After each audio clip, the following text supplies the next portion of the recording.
i per allà hi anàvem molt... Bueno, però jo me'n recordo, l'efecte que em feia el teu barri era com si no fos a Barcelona. Això sí que ho recordo. És a dir, era anar...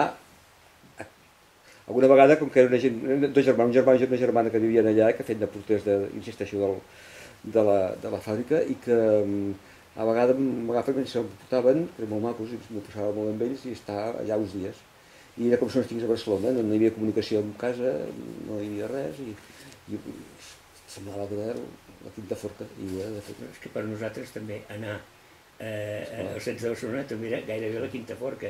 Jo sempre he dit, és a dir, jo de petit tenia dos límits, que era el carrer Marina i el passeig Sant Joan. I a baix la Gran Via i a dalt la Diagonal. I aleshores, travessar el passeig Sant Joan era allà a un altre món. I després ho vaig traslladar al París de Gràcia quan vaig anar a l'Institut Balmes. Però tot això d'aquí era una altra Barcelona, no era la meva Barcelona, perquè la meva eren fàbriques. I en canvi, la teva Barcelona no hi havia fàbriques. Hi havia un talleret, hi havia algun taller, però... I botigues. Sí, hi havia moltes botigues. Jo no en tenia un carrer sense botigues. Pensava que tots els carrers del món tenien botigues, casa botiga, casa botiga. El que passa és que tu, com que estaves a la Ronda, a l'altre costat era un altre món. Sí, cap allà començava un altre món. A Urgell amunt no hi anàvem. Allà al meu barri el que hi havia, encara, que també es manté, és molta prostitució.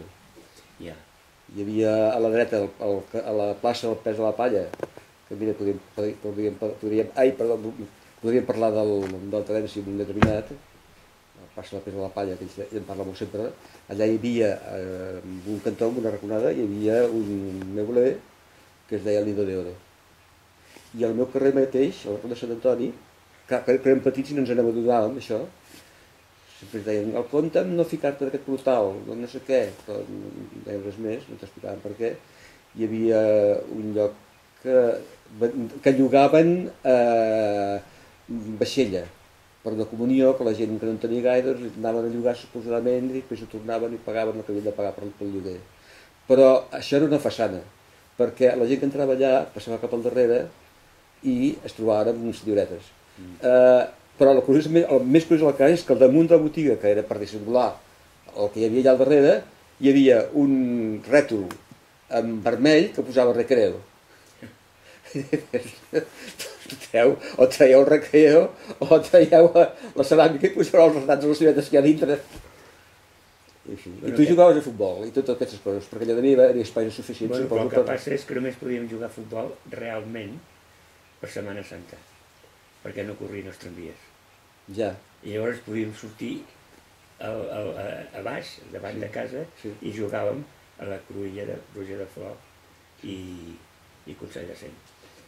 I si no, havíem de jugar a la Cera. El que passa és que nosaltres anàvem al carrer Sicília, on pràcticament no passaven cotxes i no hi havia tramvies, i podíem jugar per tant al creuer.